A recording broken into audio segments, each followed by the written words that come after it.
In this unit, we will talk about OSI reference model. Virtually all networks in use today are based in some fashion on the Open Systems Interconnection or OSI standard.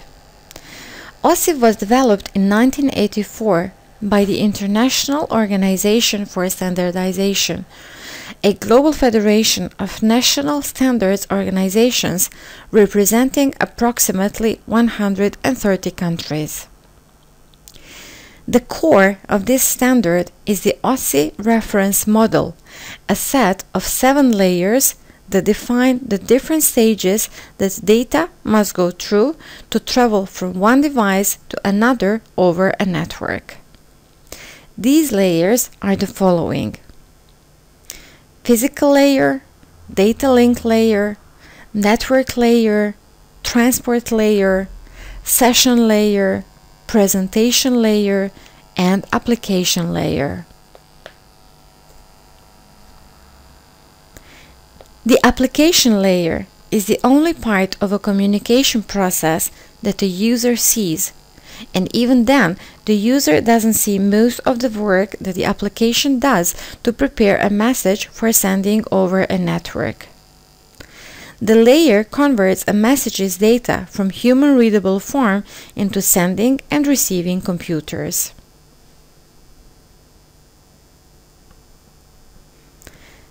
The presentation layer ensures that the message is transmitted in a language that the receiving computer can interpret, which is often ASCII.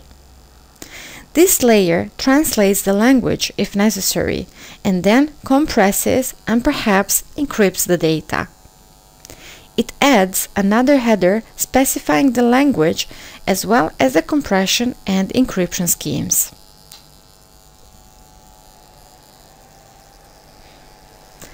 The session layer opens communication and has the job of keeping straight the communication among all nodes on the network. It sets boundaries, called bracketing, for the beginning and end of the message, and establishes whether the messages will be sent half-duplex, with each computer taking turns sending and receiving, or full duplex, with both computers sending and receiving at the same time. The details of these decisions are placed into a session header.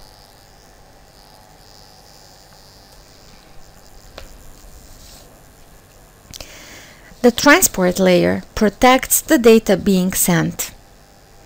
It subdivides the data into segments, creates checksum tests or mathematical sums based on the contents of data that can be used later to determine if the data was scrambled. It can also make backup copies of the data. The transport header identifies each segment's checksum and its position in the message. The network layer selects a route for the message. It forms data into packets, counts them, and adds a header containing the sequence of packets and the address of the receiving computer. The data link supervises the transmission. It confirms the checksum, then addresses and duplicates the packets. This layer keeps a copy of each packet until it receives confirmation from the next point along the route that the packet has arrived undamaged. The physical layer encodes the packets into the medium that will carry them, such as an analog signal if the message is going across a telephone line, and sends the packets along that medium.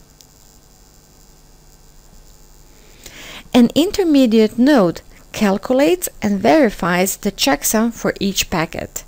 It may also reroute the message to avoid congestion on the network. At the receiving node, the layered process that sent the message on its way is reversed. The physical layer converts the message into bits. The data link layer recalculates the checksum, confirms arrival, and logs in the packets. The network layer recounts incoming packets for security purposes. The transport layer recalculates the checksum and reassembles the message segments.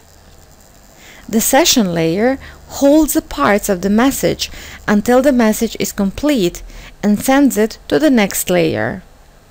The presentation layer expands and decrypts the message, and the application layer converts the bits into readable characters and directs data to the correct application.